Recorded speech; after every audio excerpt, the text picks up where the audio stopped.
ఆయన ఆత్మస్వరూపి, సర్వాంతర్యామి, సర్వోన్నతుడు. అంటే ఇప్పుడు ఏంటంటే త్రియేకుడు. ఇప్పుడు ఆత్మ 3 పర్సన్స్ అంటే Father, Son and Holy Spirit. ఇవి పర్సన్ వైజ్గా 3 డిఫరెంట్గా ఉంటారు. బట్ అవి వాళ్ళు వర్క్ చేసింది మాత్రం ఒకే పరిస్థితిలో, ఒకే దాని కొరకు. ఇప్పుడు నేను పరిపూర్ణతలోకి నన్ను నడిపించడానికి, నన్ను ఒక ఆత్మీయ జీవితంలో ఉన్నత దశలో పెట్టడానికి మరి వారు పని చేయలేదా? వాళ్ళతో పాటు దేవదూతలు ప్రొటెక్షన్ అనమాట. ఇప్పుడు నువ్వు దేవుడి కొరకు పనికి రావాలి. భోజనం పెట్టడం అంటే ఏంటి? ఇప్పుడు నా దగ్గర ఉన్నది నేను షేర్ చేయాలి. ఇప్పుడు నాకు వాళ్ళు బలపరిచారు, నన్ను స్థిరపరిచారు, నన్ను పరిశుద్ధపరిచారు, నన్ను పవిత్రపరిచారు, అన్ని విషయాల మెలకువలు నేర్పించారు, అన్నిట్లో జయం ఇచ్చారు, నిలవబెట్టారు. అవునా, నేను మామూలు బలహీనాలు, నేను మనిషిని, నాకు కొన్ని ఆశలు ఉంటాయి, కొన్ని ఉద్దేశాలు, కొన్ని ఊహలు, అన్నీ కూడా దేవునికి సరెండర్ చేయగలిగాను. అవునా, అన్ని పరిస్థితుల్ని దేవుడికి సరెండర్ చేయగలిగాను, నన్ను నేను సరెండర్ చేసుకోగలిగాను. అండ్ ప్రాణాత్మ శరీరాలు ఆయనకు అప్పగించగలిగాను, ఆయన చిత్తంలో కొనసాగలుగుతున్నాను. అంటే ఎంత పోరాటం వెనక్కుంది.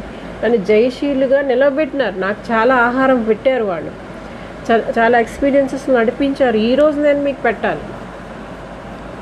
అవునా, నేను తినేసాను, నేను బలం అయిపోయాను, నేను గొప్ప అయిపోయాను, నేను ఆత్మీయ జీవితంలో ఉన్నత దశలోకి వచ్చాను, సో నేను ఇంకా ఉంటాను, తిన్నగా పడుకుంటాను వెళ్ళి అనడానికి లేదు. ఇక్కడ ఆత్మీయ జీవితం అలా లేదు, క్రైస్తవ జీవితం అలా లేదు. యాక్చువల్గా ఇంకా అయిపోయింది, నేను గోల్ రీచ్ అయిపోయాను, ఇంకా అంతా వదిలేసి పడుకున్నాను అనడానికి అస్సలు లేనే లేదు. మీకు అర్థమవుతుందా?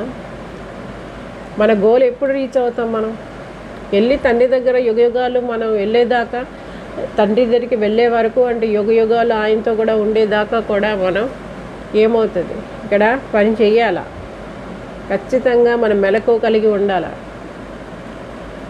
మీకు అర్థమైందా? మెలకువ అనేది నీకు ఈ రోజుకి నేను ఇంకా అయిపోయింది అని కూర్చుని పోవడానికి లేదు. నేను ఎన్ని గంటలు దేవునితో గడుపుతాను, నాకు లెక్కడొక్క ఉండదు.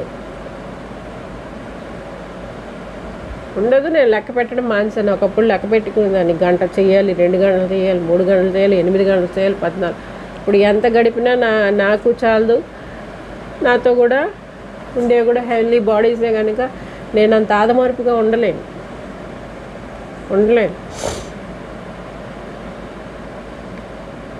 పరిశుద్ధాత్మడే అలర్ట్నెస్ ఇస్తూ ఉంటారు. అదే మరి నూనె, సిద్ధల్లో నూనె అంటే అర్థం ఏంటంటే, మనం దేవుడికి ఎంత ప్రాధాన్యత ఇస్తామో దేవుడు మనకు అంత ప్రాధాన్యత ఇస్తారు.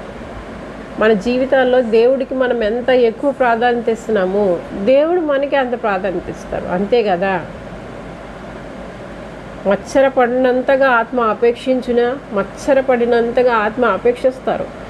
కొంచెం నీ తలంపు, ఊహ ఏమన్నా డైవర్ట్ అవుతుందంటే ఆత్మ అపేక్షిస్తారు మత్సరపడినంతగా. అంటే ఖచ్చితంగా అక్కడ నీకు ఒక హెచ్చరిక ఉంటుంది, క్రమం చేయడానికి ఒక దెబ్బ కూడా పడుతుంది కొన్నిసార్లు. బాగా అర్థం చేసుకోవాలా. యజమానుడు వచ్చినప్పుడు నన్ను ఇప్పుడు ఎవరు అడగరు. ఈ పరిస్థితుల్లో ఈ గంటలు నాకెవరు చూసేవారు ఉండరు, చెప్పేవారు ఉండరు, ఏముండరు. కేవలం దేవుడు చూస్తున్నారు, దేవుడు నాతో ఉన్నారు, దేవుడి పని నేను చేయాలా, దేవుడి కొరకు నేను పని చేయాలి. నాకు దేవుడు ఏమి చేస్తారు, ఎక్స్పీరియన్స్ ఇచ్చారు, దేవుడు నా జీవితంలో ఎన్ని మేలు చేశారు, అది నేను షేర్ చేయగలగాల. పెట్టడం అంటే ఏంటి? నువ్వు తీసుకుంది నువ్వు పెడతావు. నీ ఆహారం అంటే నువ్వు ఏం ఎక్స్పీరియన్స్ చేస్తావు, దేవుడి దగ్గర నుంచి ఏ మేలు పొందుకున్నావు. ఇప్పుడు ఫైనాన్షియల్గా నువ్వు ఎక్కువ తీసుకున్నావు అంటే ఫైనాన్షియల్గా నువ్వు హెల్ప్ చేస్తావు. ఆత్మీయంగా నువ్వు ఎక్కువ తీసుకున్నావు, స్పిరిచువల్గా నువ్వు ఎక్కువ తీసుకున్నావు అంటే అది షేర్ చేస్తావు. ఇప్పుడు స్పిరిచువల్గా నాకు ఎక్కువ ఉంది, ఎందుకు ఉంది?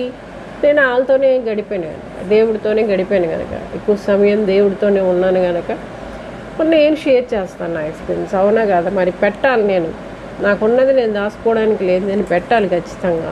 అందుకే పెడతాను. సమయాలు చూడండి మరి. అందుకే అంత యాక్టివ్గా నేను ఉంటానన్నమాట. ఎందుకు? మీకు అర్థమైందా? అదంతే మరి. అది పెట్టకపోతే ఎట్లా? ఇప్పుడు ఎవరు చూడకపోవచ్చు, కానీ నా అకౌంట్ అంతా ఎక్కడ ఉంటుంది? దేవుడి దగ్గర ఉంటుంది. ఏం చేస్తాను రోజులో, నేను ఏం చేస్తున్నాను, దేవుడితో ఎంత సమయం ఉన్నాను, ఏం తీసుకుంటున్నాను, ఏం పెడుతున్నాను కదా. ఇంకా భూమిలో పాతేసుకుంటే ఆ తలాంతులు ఇచ్చినవన్నీ భూమిలో పాతేసుకుంటలేదు కదా, దానివల్ల ప్రయోజనం లేదు. ఆయన అంటారు అప్పుడు, విత్తని చోట కోయివాడును, పంట కూర్చుకొని వాడును, జల్లని చోట ఏదో అంట. అలాగే దేవుడు ఎక్స్పెక్ట్ చేస్తారు, ఆయన విత్తని చోట కూర్చుకోవాలి. ఇప్పుడు ఆయన వచ్చి విత్తరు కొన్ని హృదయాలు